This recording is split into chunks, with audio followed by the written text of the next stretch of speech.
All right. Happy Friday, everybody, and welcome to another future-focused weekly update. I'm your host, Christopher Lind, and if I am doing my job well, I am keeping you 10 steps ahead of what's happening at the intersection of business, tech, and the human experience. I'm looking forward to this one like I always am. Before we get started, thank you to all of you who watch, listen to this. I really appreciate the support and the things you send along, and just even the encouraging messages and some of the critical feedback I get. I appreciate that just as much. So keep that coming, and I will continue including that. Couple quick technical updates, or not technical, scheduling updates to let you know. I plan on not releasing another episode next week with the 4th and the holidays. I don't know that I'll have time to make something anyway. And then I'll be back after that. So just so you know, if you don't see something next week, that's why. This week, I actually am doing a different format. If you have not been listening for a while or you're new to the show, in January of this year, I started something new where at the beginning of the year, I put together my top 10 things and predictions, realistic predictions for where things were going to go in 2025. And here I said, you know what, maybe I'll check in each quarter on it.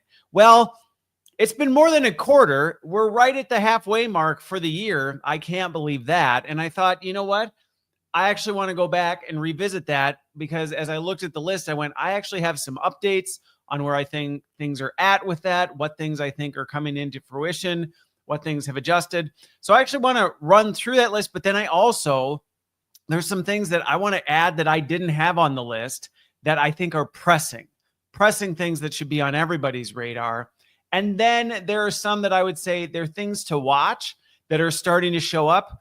I think we've got a little bit of time before we need to be really, really deeply considering them, but this could change. And then I'll check in at the end of the year and we'll see how it closes out. So I promised that. And I did get a bunch of messages from people at the beginning of the year when I said I was doing this. And that was actually one of my most popular episodes so far this year. So why not check back in on it? So the structure of today's episode is I'm going to give an update on the 10 things, a brief update, and kind of tell you where my head's at based on what I'm seeing on those 10. Second section, I'm going to go through what I would add that I did not have on that list that I think should be on your priority list, or at least very much aware because I think they're hot issues. And then the other ones are, these are things you're probably going to hear me talking about them. I wouldn't be stressing or, worrying too much about that at this point. So we'll see what happens. Okay, so the first one, getting into it, the first one I had on the list for 2025 was the emotional nature of AI becomes a bit of a double-edged sword. So the fact that AI is getting better and better at sounding, thinking, behaving like a human being has both pros and cons. I actually would absolutely keep this one at the top of the pile in terms of a prediction and something that we need to be aware of. And I would say, if anything, it's only increased in priority. And you're going to see how it connects to some of the other updates. But realistically, this is really becoming a double-edged sword. And with where some of the things are going right now, I would actually say this one's cutting more in the negative trend than it is in the positive trend. Even some of the things that on the surface have seemed positive in 2025, like I don't know if you used ChatGPT when it went through that really overly supportive, overly excited stage. It's still pretty encouraging, but not for the little window that it did there. But it's really gotten to a point where people are starting to lean on it and trust it and just become a little bit too comfortable with AI because of it, which is especially concerning given some of the data related to its safety and what it's doing. In terms of how I think this is going to progress, I think if anything, and why we need to watch this, is the way AI feels human. Only as I've watched it this year has it further refined how it works. So the emotional nature of AI, its ability to feel like you're talking to a friend, has only gotten a lot better in the past 6 months. And so that I actually think is going to make it more of a risk to us, because when something feels human, when something feels trustworthy, you're more inclined to trust it, even if your better judgment would say, yeah, but the data says not to. My own previous experience says not to. It becomes a much more comfortable area to fall victim to that. And so I I would actually say this double-edged sword is getting sharper and sharper and sharper, which means our discernment, our intentionality needs to go up even higher as we become more comfortable working with this, because we're also moving through the adoption curve.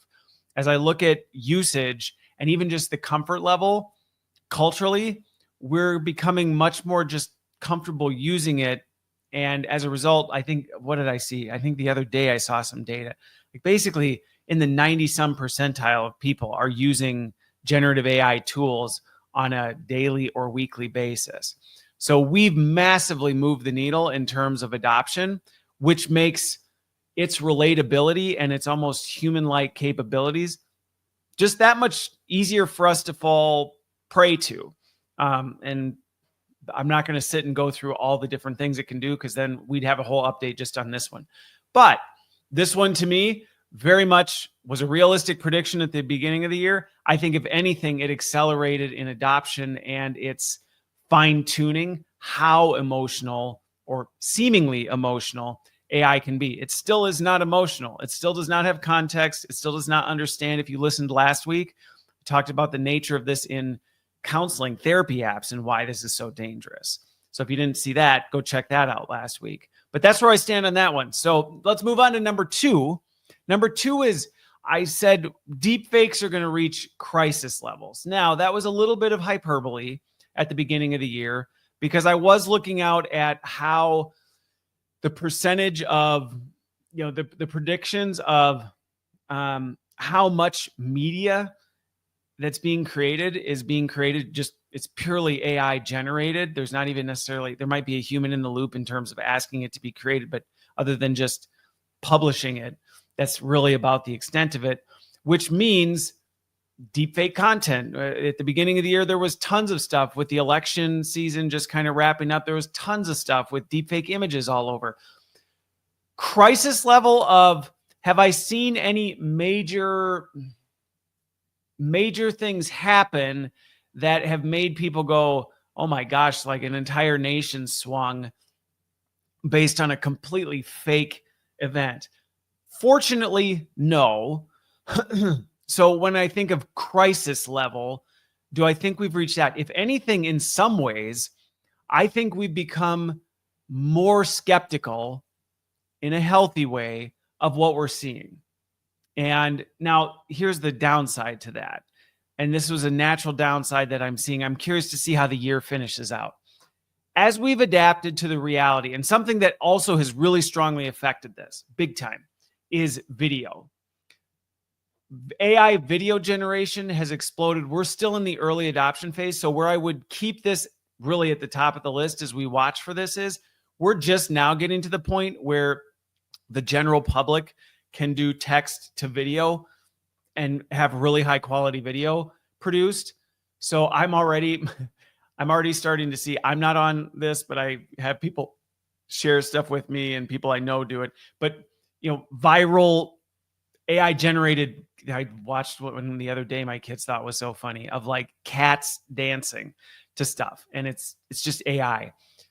Now, granted, we're in the meme stage, but we're going to quickly get to a point, because they're still looking relatively fake, where AI video is going to become as commonplace as AI images. And now I will say there's tons of deepfake content that I see now where there's an image, not necessarily nefariously used, trying to misrepresent something, but to drive home the emotional component to it. So there might be a post about, I don't know, some storm that's happened. And now it's just commonplace that there's going to be a picture of something that's not even a real picture. Now you're starting to see that expand even further, where somebody's just making a social media post, but they want it to have some emotional gravitas. So they create a realistic, like you wouldn't know it was even a fake picture, that drives their message home, which then, blows up virality and things like that. So it's moving in a direction that's a little bit interesting, in that I think people's awareness is a little higher. So I'm seeing much more of the deepfake stuff being more to drive home the point of the text, to really drive the emotional impact. I'm not seeing as much, can you believe this? Like, and then you find out the picture is completely fake. here's a picture of this thing that happened, and then it blows up all over only to find out, no, it didn't happen. So I think that's a good thing. I think people are a little more skeptical. They see a picture of something, they'll maybe do a quick Google search and be like, is this even real? Type of a thing, which is good. I don't think we're quite there in terms of video yet. I will probably do it. Well, not I will. I'll do an update at the end of the year. I'm really watching what happens with video and how video takes off. Video still, you can still pretty much tell if it's an AI generated video. So I don't think it's quite at the level where if somebody's doing a fake body cam video that blows up only to find out it's not real. We're not there yet, but we very much could be. Now, here's the downside, though, to this really taking off the way it did, is people seem much more disengaged online. And I've actually noticed that even in some of the metrics and stats around social media engagement. I do a lot of work with LinkedIn and some of these other big players. And there's definitely a cultural shift as people are a little more hesitant about what they read. They're a little less engaged because they just are like, I don't even know what's real anymore. Now, some of this has to do with just some of the burnout and stuff going on, the uncertainty, with everything else. But I also think the downside to people being more conscious and concerned about things being fake on the internet, things you read, things you see, things you watch, is they're a little more like, you know what, I'm just going to step back a little bit. And maybe that's a good thing. Maybe that's a good thing. So that's where I'm at with that one. We'll see how that one plays out as we continue through the year. Now, 3. Okay, I'm gonna talk about this from 2 levels. The way I had framed it at the beginning of the year, and I'll talk about what I'd add in section 2. But where the update I wanted to give is in the beginning of the year, and number 3 was AI dependency is fueling mental health epidemic. So this one is specifically on an individual personal level. So people's addiction, their hook on Gen AI is going to fuel mental health problems. We are already seeing data, countless data starting to come in that this is becoming a real problem for things. So this, I would say, is probably more of a concern that I'm keeping an eye on than it even was in January. I was predicting it was going to be a major area of opportunity. I would say it's worse than I thought. And that's largely due to not only, one, how many more people have adopted Gen AI who are not fully, I would say, prepared for what they're signing up for, but as the AI companies have locked in and honed in on perfecting the way Gen AI engages with you. It felt very AI. Then it got a little too like, whoa, creepy factor. You're a little too encouraging, a little too in my face. Then they dialed it back and they're really zoning in on that. It feels like that trusted partner. It feels like, the person you can go to. And we're seeing this pop up. I've covered it in multiple updates. People are turning to Gen AI for therapy. They're turning to it for relationship advice. They're turning to it for friendship. They're turning to it for lots of things. Now, that's not to say all bad and there's no good that can come from any of that. But what's concerning is it's being done without a lot of discernment or understanding of the risks, or when you're not paying attention, it's just really easy to become dependent. And that is starting to fuel. I don't think we're at the epidemic stage of mental health, because I think right now we're moving into this, we don't realize we're becoming dependent on it. And so I would say we're maybe a little early, at least that's my best pulse on where we are from a dependency standpoint.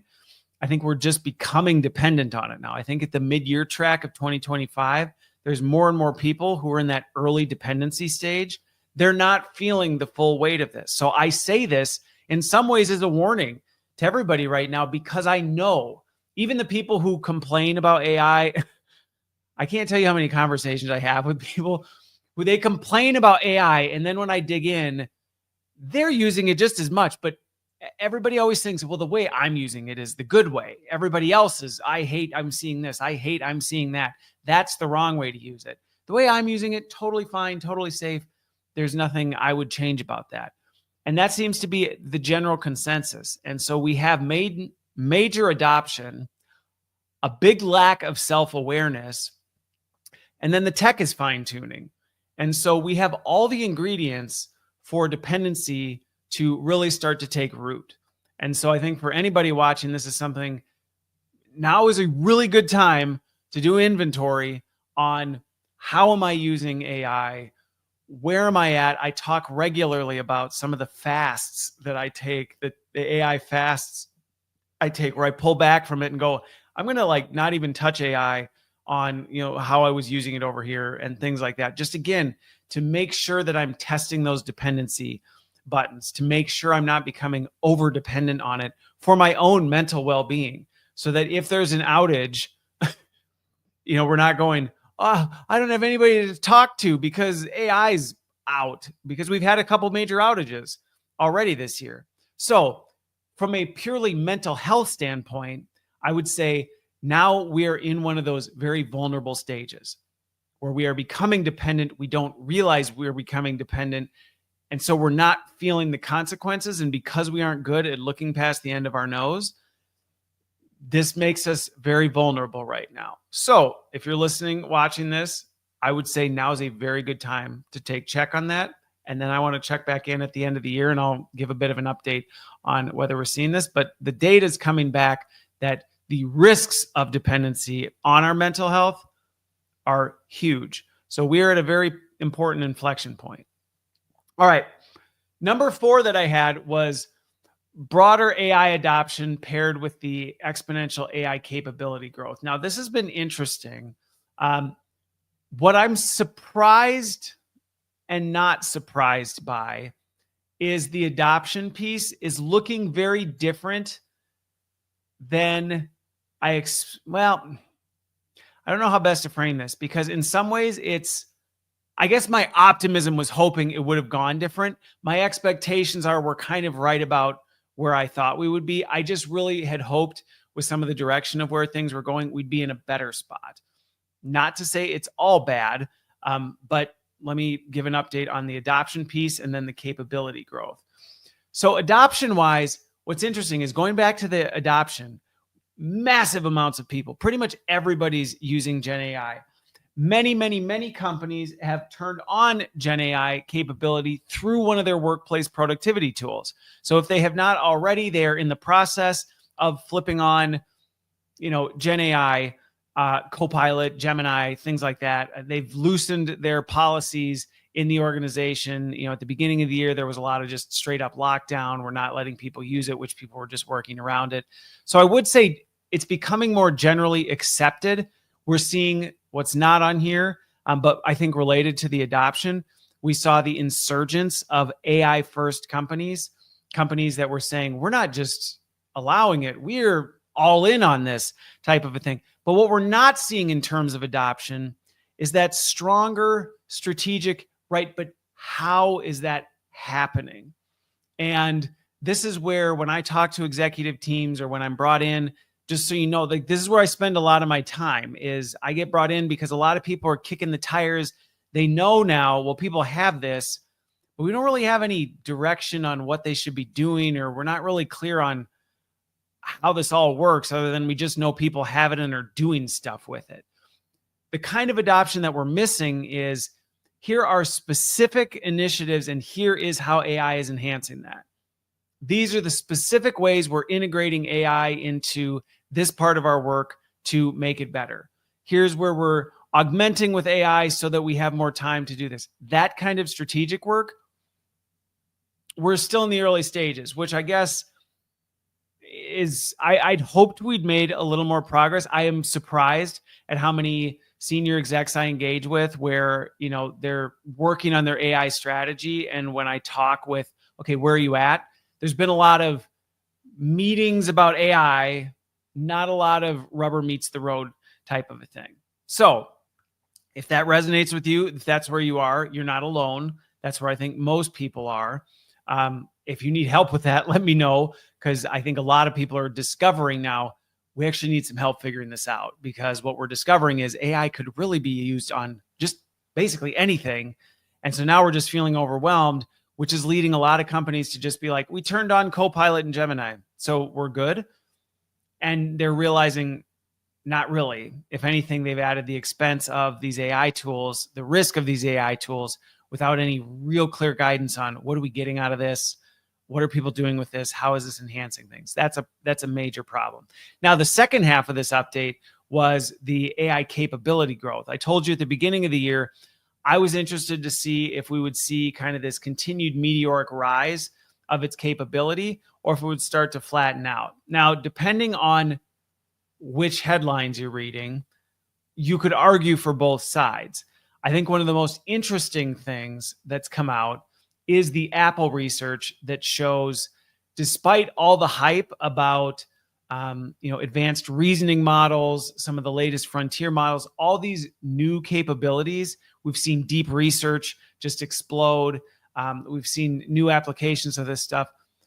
What is very apparent is there is an AI confidence cliff, where at some point it hits a level of complexity that it's doing things. It falls off the map and it's wrong basically 100% of the time, but it's still extremely confident. So people aren't picking up on it. And I think this is one of the, I actually think this is going to be one of the big level playing fields, which, going back to adoption, I think for business leaders who are listening to this is a good opportunity to go, hey, now's a good time to call Christopher and have him come help us figure out where do we focus, because we might actually have some breathing room with the capability growth of AI.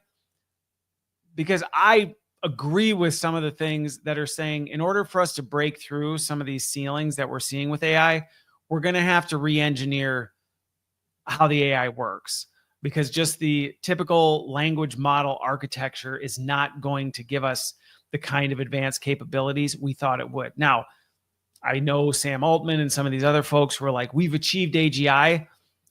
They would argue and disagree with me. I think they're grossly over-exaggerating what it's capable of. I mean, it's capable of sounding really confident. It's capable of sounding like it's the smartest person in the world by a long shot. But then if you actually pressure test what it's saying, it's wrong. So you're like, well, that's not AGI. You're not ASI. You're not artificial super intelligence if you're wrong 100% of the time, just because you sound really good. And I think that's some of the big disconnects. So the capability growth, in my opinion, I guess I'll check back in at the end of the year and see where we go, is we've hit a little bit of a ceiling in terms of what it's capable of. Despite all the announcements, we've seen slowdowns in some of the releases of frontier models. Things seem to be calming down a little bit. We seem to be going in the diversification of the applications and less of this. I mean, there is the, PhD level agents that you can get and things like that. But I think what people are discovering is they just are not delivering the value we thought. So we'll see what happens as we finish out the year. All right, number 5, this is the big one. I talked about automation unemployment becomes tangible. Wow, if I had, this is one I would update big time, in that it's not just tangible. Realistically, the number of people I've talked to and the number of articles I've read and the number of board meetings I've been in where companies are making layoff decisions purely based on AI is a little bit terrifying, to be completely honest with you. It's very concerning how many leaders and business decision makers are leaning towards letting people go. Honestly, the scary part is on the belief that AI can replace them. We aren't even at a stage where there's tangible data showing, hey, we don't need this role or we don't need this many people. It's based on a promise. Now, I will tell you, I was going to cover it this week before I decided to do this, so I'll probably cover it next week. The companies that did this early, that were maybe doing this in January, beginning of the year, end of last year, were laying people off with AI. They're already coming out going, this was a mistake. Those headlines are not getting much attention. And so we still are very much on this bandwagon of companies writing checks based on what they think AI is going to be able to do for them, letting people go before they really have the data to know, is this going to work? And I predict, before the end of the year, we're going to see a lot more job loss. We've already seen a ton in 2025, and it crushes me because we're seeing a ton of job loss. We're also seeing people who are out of work struggle to find new work because companies aren't hiring. One of the talking points of a company going AI first, it's apparently part of a universal playbook somebody wrote somewhere, is we don't hire anybody until we've validated and proven that their job can't be done with AI. Well, that's really hard when jobs got let go, things shifted in the organization. Nobody really had tested AI's capabilities. So now they're trying to prove that it can't be done with AI, but the person's already gone. They're trying to backfill it, or they are trying to justify a new position. Well, can you prove AI can't do it? Not really. It's never been done before. And we haven't really thought about it in terms of how AI would work. So this automation and unemployment connection in knowledge work, I very much feel like we're in the Industrial Revolution for knowledge work right now. I mean, it's left and right. The unfortunate part is, and it was messy in Industrial Revolution. I've been doing quite a bit of research on how that all played out. You know, a little bit of a sidebar, but it was like, oh, we're going to make work so safe and easy, kids could do it. And then kids started dying and it was not good. So I think we're seeing, that's an extreme example, but I think we're seeing some of that with knowledge work right now. It's like AI is totally capable. We can reduce headcount by 10, 20, 30% as AI fills that capability. How do we know that? Well, we don't, but we believe it can because we've heard AI is really smart and people can just tell it to do things and it will. And so decisions are being made on those assumptions only to have it blow back. And it turns out, oh, it wasn't quite what we thought. Oh, turns out there was more to the work that person did than an agent could even really handle. Or, oh, we didn't even know what they did. Apparently AI doesn't just know how to pick up pieces, type of a thing. So this is one I'm going to be watching through the end of the year. I don't have good predictions for 2025 when it comes to unemployment. I really don't. If anything, the trajectory we're on right now, I see more and more companies making bad bets on what automation is going to be able to do for them, not making wise, thoughtful, discerning things on that, which again, I understand why it happens. I don't agree with why. And so this is where, if you are somebody who's going through this, trying to think this through, please think carefully. And if you need help, reach out to me or someone before you just decide to cut XYZ headcount or slash your resources by this much in hopes of what AI is going to give you. I'm telling you right now, while adoption is broad, successful utilization is not. And that's another reason why I know I mentioned this and I'll continue to mention it, not just because I'm trying to convince you to use the stuff I do, but because I really believe it helps. That's why I created the AI effectiveness rating. We're asking people to use AI and we have no idea how capable and ready they are to do it effectively. We really don't. We're like, well, they have the tools, so they should be fine. That is a terrible strategy. And so we're going to see this continue to compound. And I have major concerns about prediction number 5 of the automation unemployment that we're going to see as we go through the rest of this year. Now, might we hit a tipping point? Might something blow up that forces this to flip back? Maybe, but right now the pendulum is swinging hard towards automation of knowledge work. And the pendulum always comes back. I just really hope we don't have to let the pendulum swing all the way and bust through I don't know how many walls, because people are getting hurt in this one.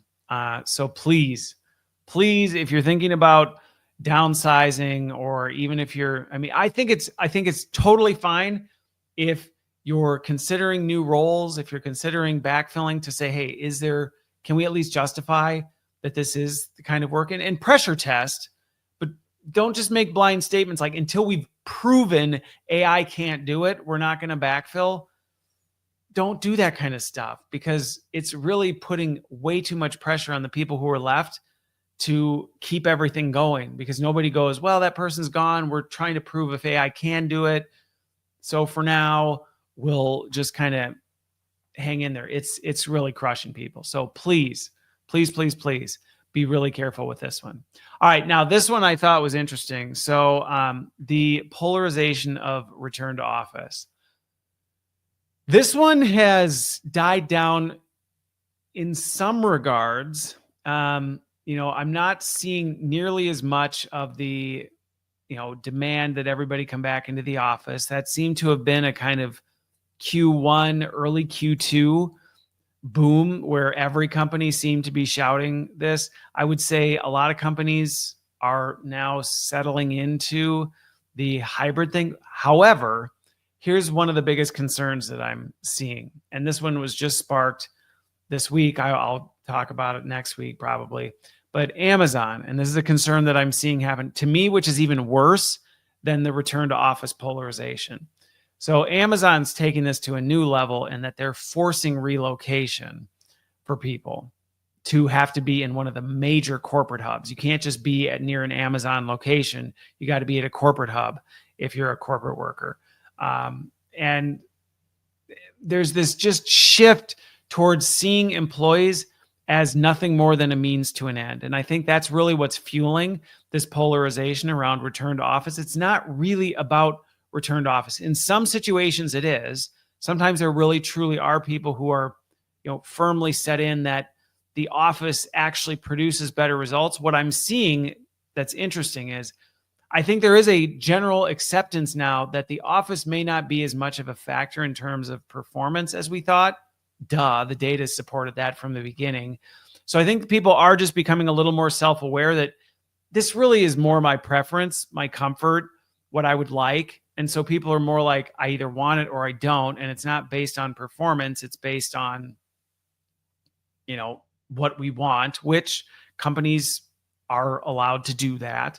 I get that. But what's concerning is because we can't stand on the returning to office is better for performance. I think that's lost some of its steam. People just acknowledge that's not true. Everybody knows that's not true. Let's not say that.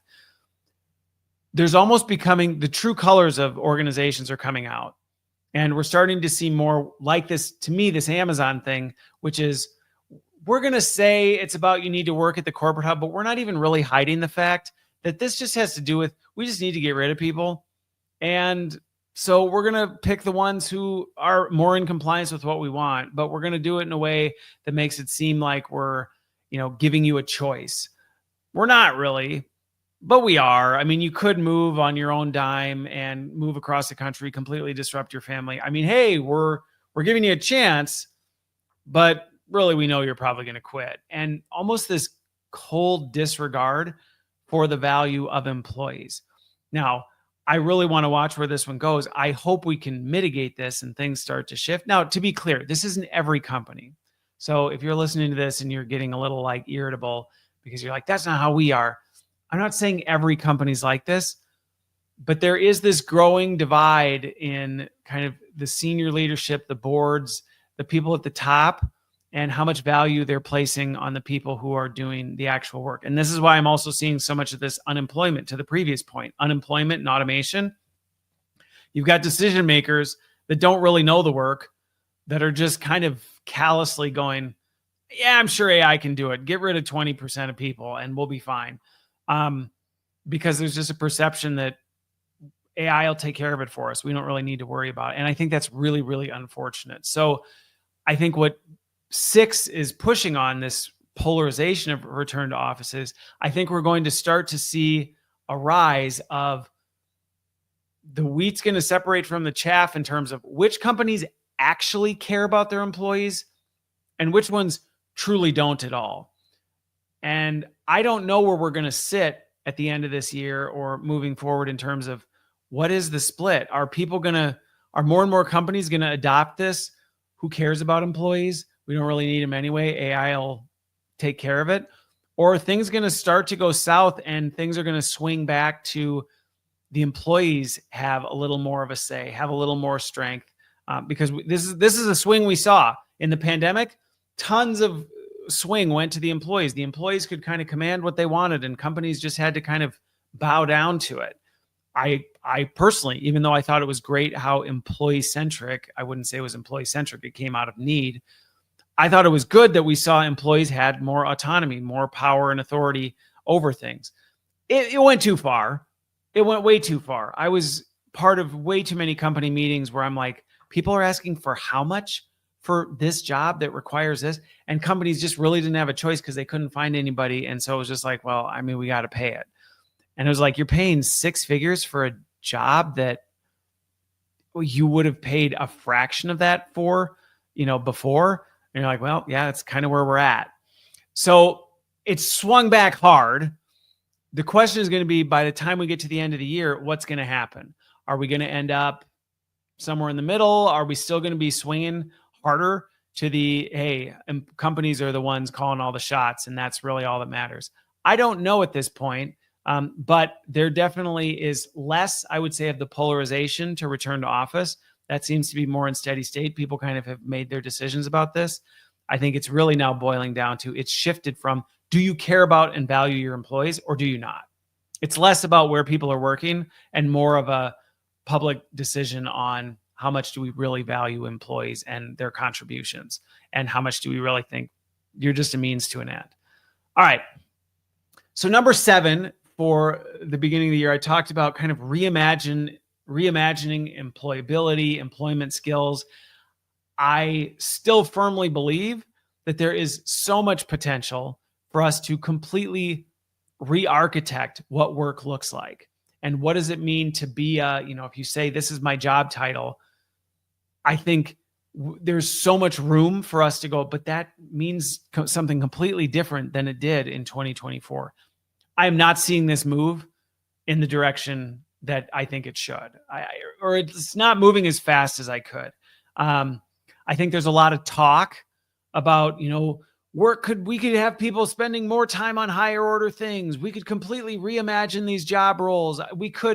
There's a lot of what I would describe as like vision casting.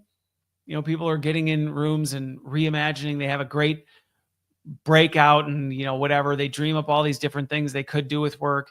And then the week-long strategy session ends and people feel really motivated and excited about what AI could do. And then they go back to work and they just kind of return to what they've always been doing. I think that's really, really unfortunate.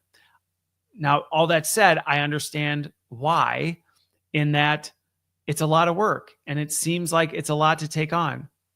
Again, subtle plug. This is why I created the AER. I think one of the problems is we are handing the keys over to people and just saying, go and use AI to reimagine work. But they don't really understand how to use AI or what they're good at or what they're not. They don't really have a plan for their own development to know, hey, how do I decide if I should be using AI for this or not use AI for this? And that people are stuck. And so then you run into this thing of people are waiting for corporate to define it for them. Well, I can tell you right now, if you're waiting for corporate to define what your new job looks like, one, either they're not going to do it, or they're going to do it, going back to this automation unemployment, by making some rash decision of, we decided we don't need this job title anymore because AI can do it. Or somebody's going to come tell you, now your job is this. I actually talked to a software engineer recently where they just got the memo. You're no longer writing code. You're just looking at code that's generated by AI and approving it. And that literally is now his job. That's it. It was just given to him. And so I think this is a real risk for people who are not taking seriously, hey, I need to deconstruct my worth. I need to reimagine my job role. I need to position to my leaders what I should be doing and how my job works in AI. I need to be taking some ownership of this, not waiting for my company to do this, waiting for some sort of mandate or directive, because the directives that are coming are not great. So if you're feeling like, I see lots of talk about AI, I see lots of potential, but at the end of the day, I'm just going into work and getting my job done, and I'm using it kind of where it makes sense, you're missing an opportunity. And I can tell you just from conversations, this is going to come back to bite you. So is it happening? Actually, no. I would say I predicted that this was going to be something that I really thought I was going to see more of in 2025. The adoption curve in this area is moving way slower than it should. And it's really only happening when things hit the fan, when somebody gets the email that we're an AI first company now, or when a functional VP gets a notice that they need to reduce spend, operational spend, i.e. headcount, by 25%. And they're just tasking all their people to do it. And everybody's running around scrambling and going, okay, what can we do? What can AI do? Who do we not need? And it's a mess. And so if you don't want to be in that hair on fire mess, I would strongly encourage you to get ahead of it, to actually start moving beyond just vision casting and get to something more pragmatic and tangible. And again, I can help. I've got the tools to, I know the people. If it's not me, I can connect you with folks. So, all right. So this next one, exponential complexity, number 8 for me at the beginning of the year was exponential complexity in cybersecurity. I would agree this is becoming a major problem. I talked to lots of CISOs, Chief Information Security Officers, for those less familiar with the term, who are doing a lot more, having to navigate a lot more. I would say a lot of this complexity is being managed behind the scenes. So while I put this forth to the broader audience to say, hey, this is something everybody needs to be kind of aware of and things like that, I'm not really seeing that. I'm seeing a lot of kind of the security experts taking care of a lot of this, which I think is a good thing, actually. I think the CISOs of the world, the organizations are taking security more seriously. And so they're embedding and doing more stuff to help mitigate some of the complexity that would otherwise be hitting. But we are seeing more personalized phishing attacks. We're seeing, the number of text messages I get from, somebody trying to get information from me. I mean, it's happening. I don't think we're necessarily feeling the complexity on the end user side as much as we will. It didn't go quite as far as I thought it would, which in some ways is good. I think the gap that still needs to be addressed with this, though, is I think people still grossly misunderstand AI and what it can do. And so, we are adapting, like I said, going back to my earlier point of the deepfake stuff. I think people are more skeptical. They're a little more, this feels off. I don't know what this is, but it feels off, which is good. But it also means things are slowing down. People are more resistant to change. They're, more skeptical, and trust is a lot lower than it's ever been. And I think that's not a great thing. Okay. This one was a stretch, and I knew it was a stretch when I predicted it. Well, part of it's a stretch, part of it's not. So number 9 at the beginning of the year, I said there's going to be this rise in this demand for data privacy, personal data privacy, and even it might go so far as to stretch into people finding ways to monetize the value of their data. I am not seeing the monetization piece pick up at all like I thought it might. I thought there might be some startups that, are going to promise they're going to do all the data protection for you, and then they're going to monetize it for you. So they were going to, clean all those sources out there. And then, you could potentially sign up and choose who you want your data going to and get compensated for it.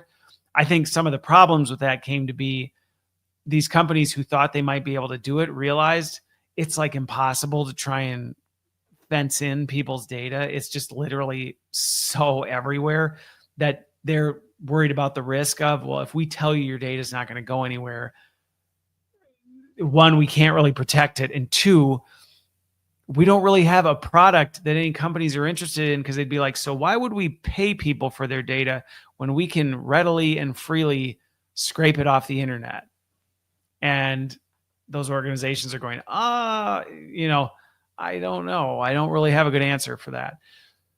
So when it comes to the personal data privacy, right now I did a post on it the other day where I told people, I said, just so you know, nothing you do on or near an internet connected device is private. And you may think, oh, well, I'm running it through a VPN. I'm using incognito mode. I'm doing all these different things. I have a service through my bank, or I signed up for a service that goes out and takes all my personal data off websites.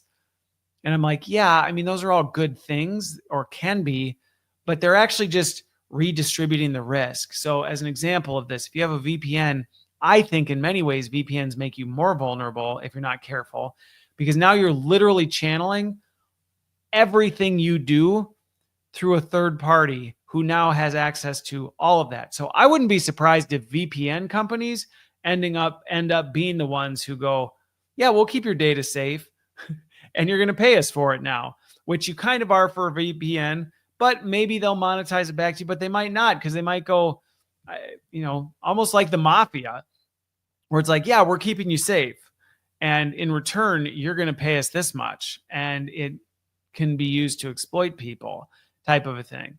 I still think people just don't. They think, well, my phone number, my social security number, my name and address isn't on the internet, so I'm safe. And it's like, no, you're not.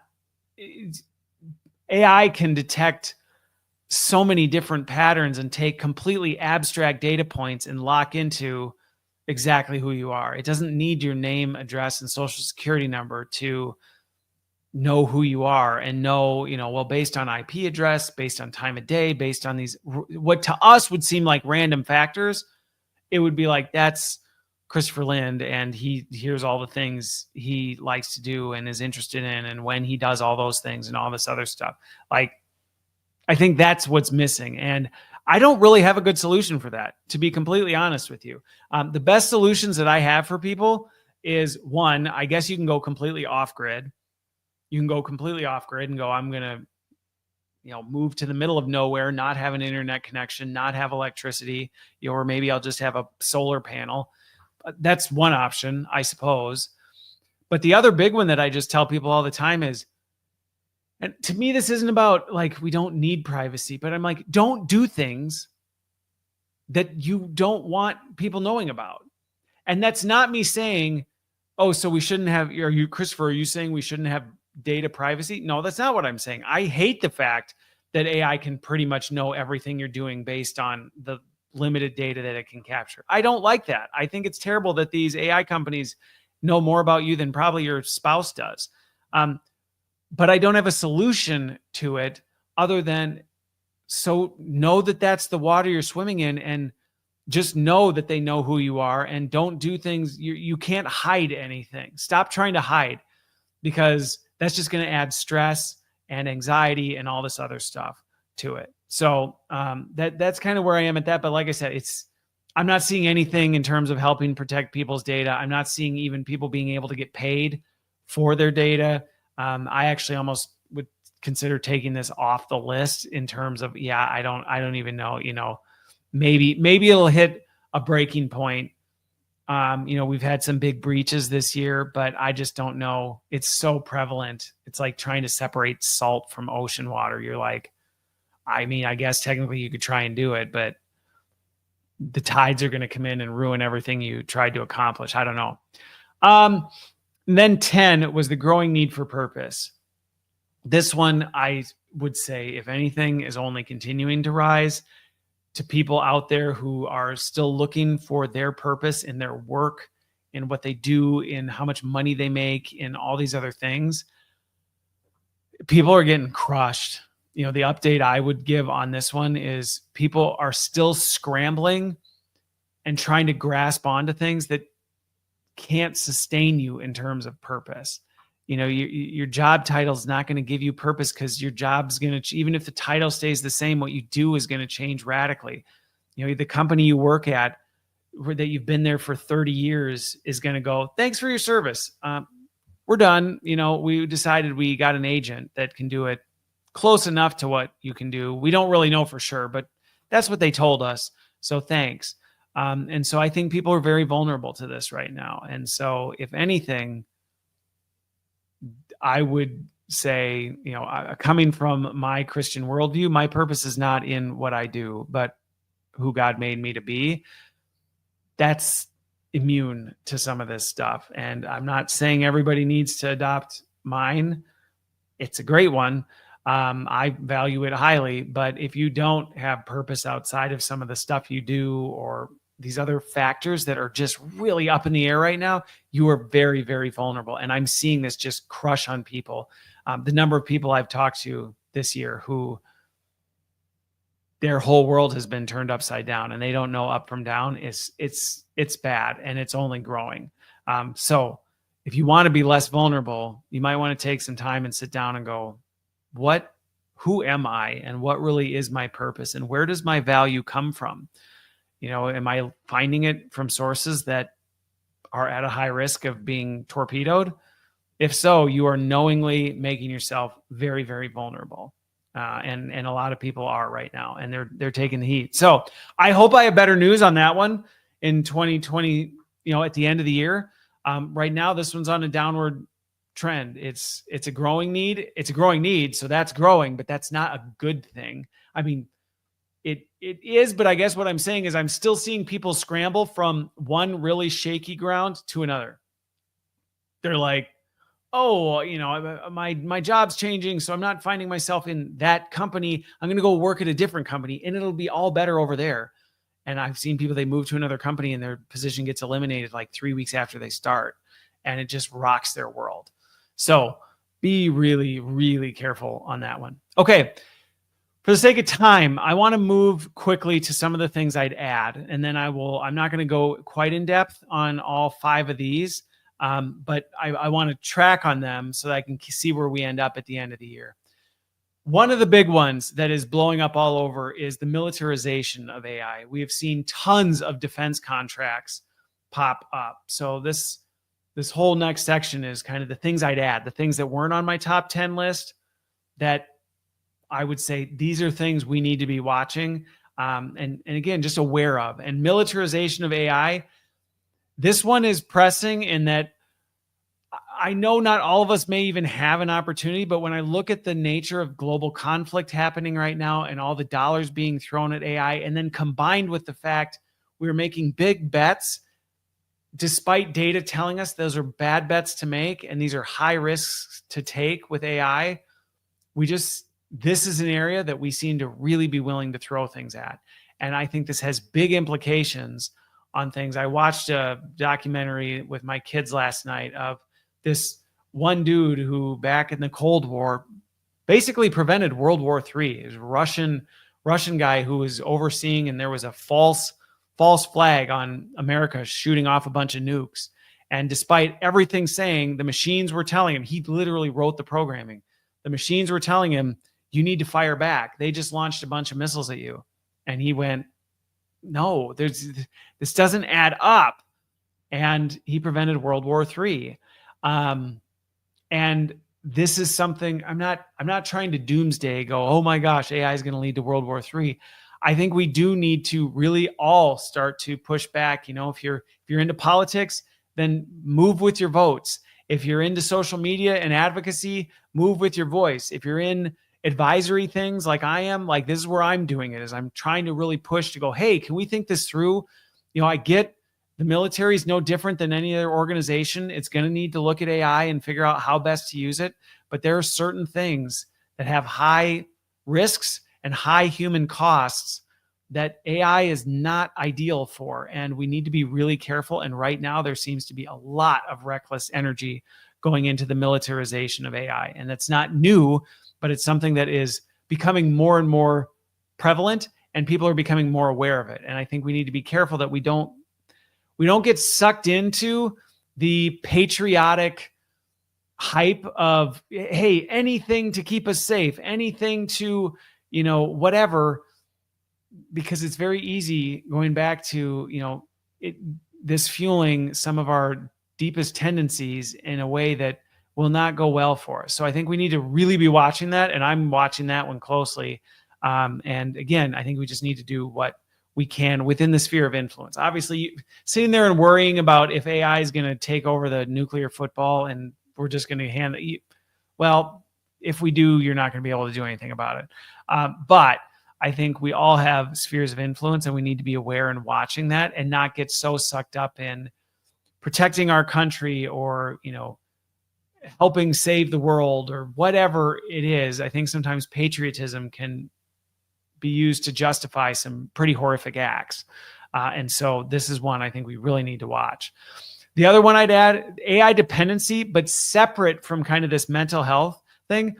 One that I am seeing as more and more companies are throwing AI into the mix and not doing so strategically. They're just kind of allowing people to use AI. Now they're rolling out agents and they're saying, go ahead, create agents to do whatever work. But it's like a SharePoint site. People are spinning these things up, and then people are getting let go, and nobody knows who created their agent or what their agent was doing and all this other stuff. And things break and nobody knows how to fix them. And so dependency from a business standpoint, there's already in my mind the previous one of dependency from a mental health as an individual. I'm seeing real business risk as companies are becoming dependent on AI to automate its workflows. They're dependent on AI systems to take care of a lot of different things. They're dependent on people who are propping themselves up with AI that they don't realize are propped up with AI. Then they get rid of the people and don't realize, well, they were only functioning because they had the AI support. Once they go, not only did you lose the person, but you lost all the AI support they were leaning on.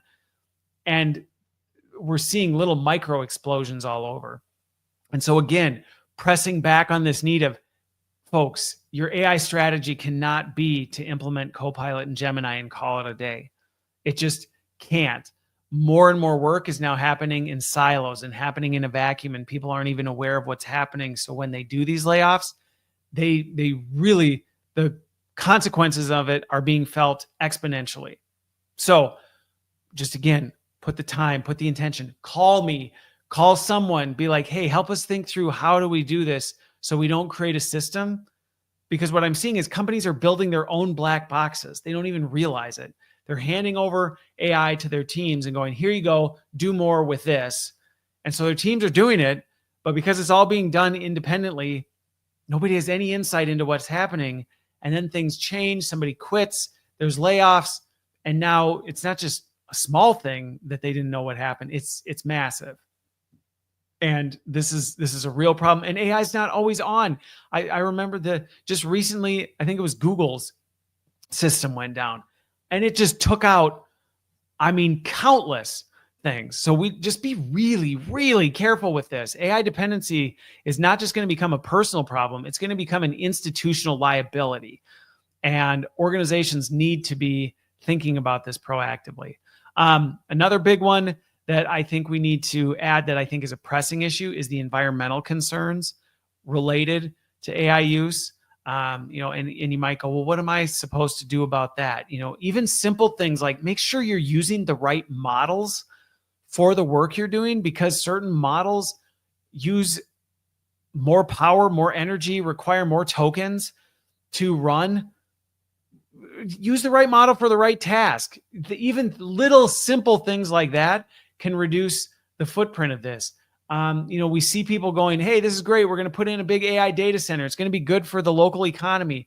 Not thinking, okay, right, but it's going to completely suck power out of the grid. And are we thinking through the implications of that?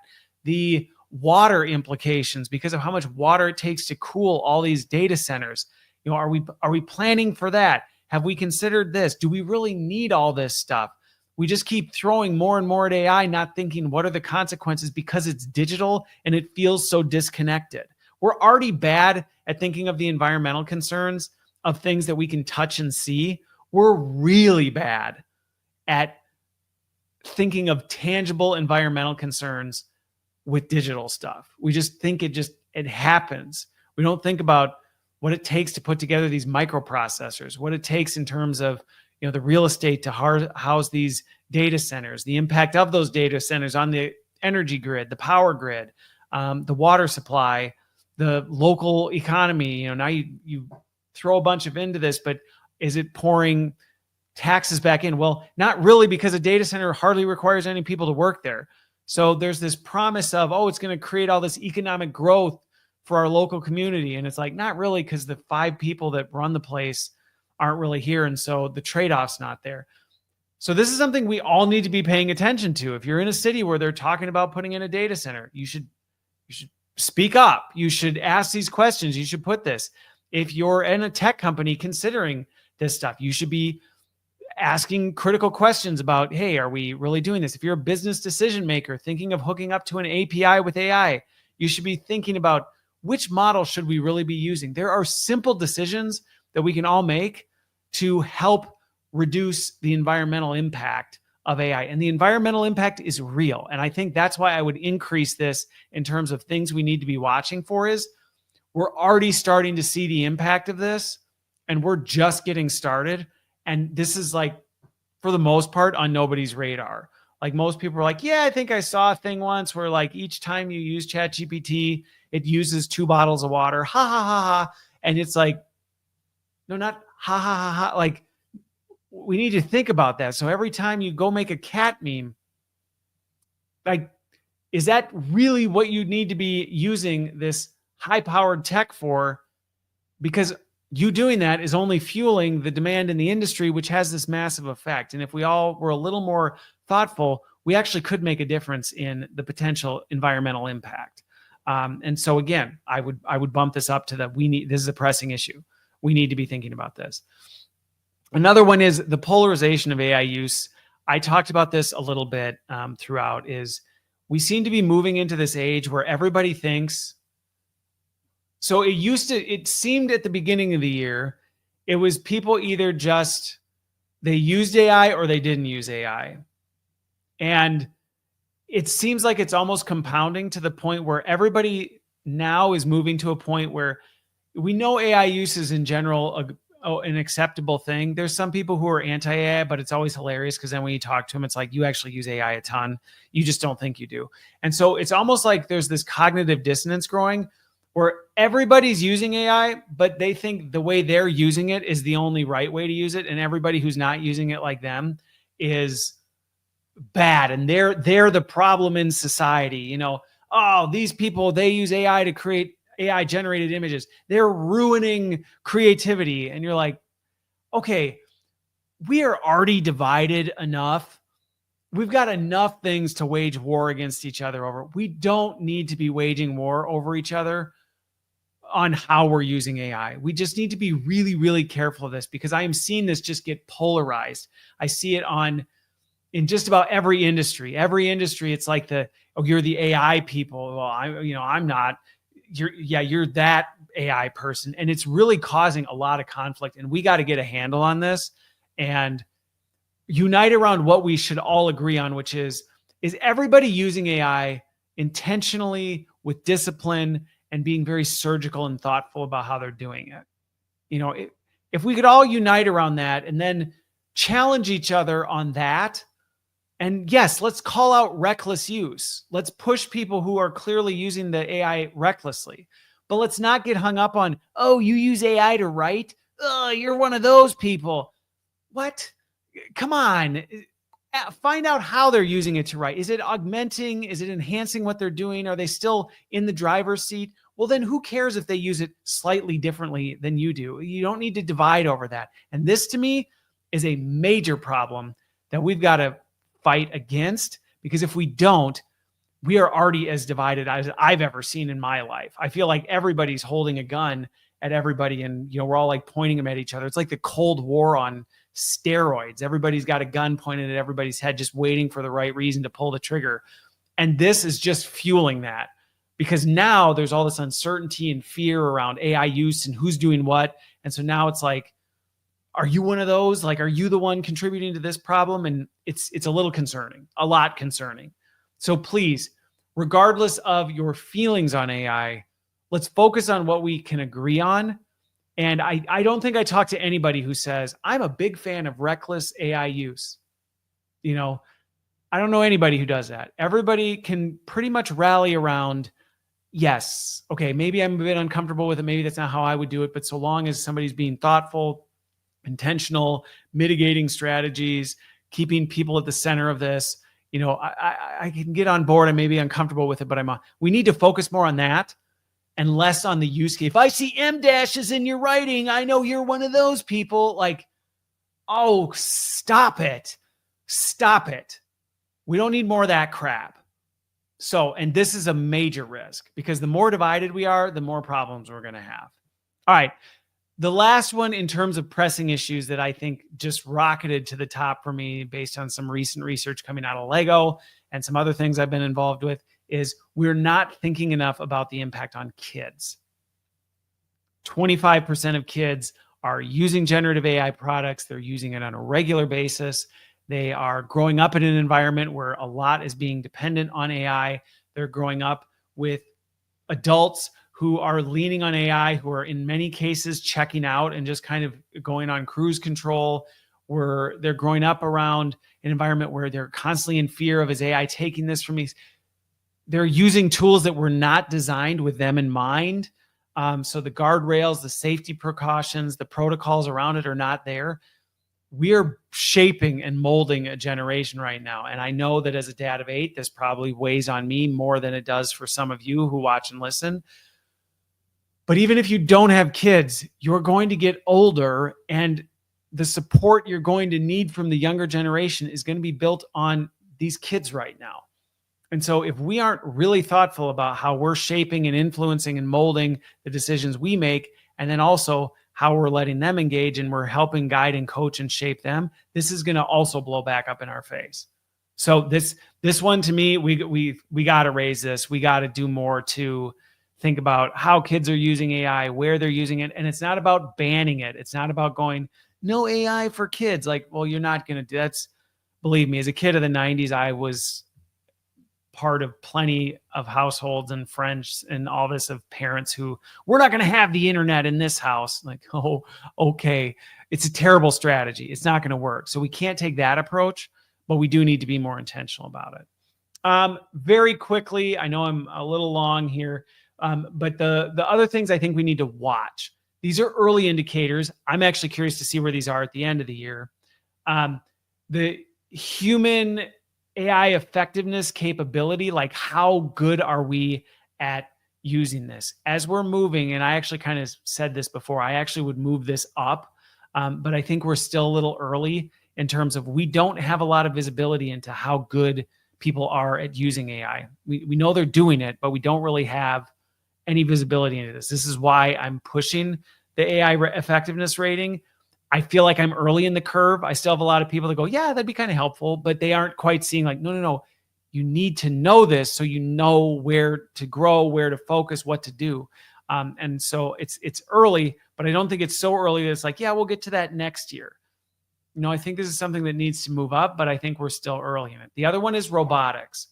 At the beginning of this year and even early this year, there's been, and there still is, there's lots of noise about humanoid robots. You're going to have humanoid robots walking around, vacuuming your house, doing all this other stuff. There's still been some major advancements in it.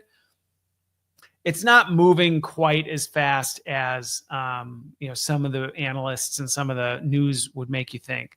So I'm still very much watching where humanoid robotics are going, but I'm not seeing this necessarily trend. It feels a little bit like the VR thing, where like lots of potential there, but it's slower to adopt.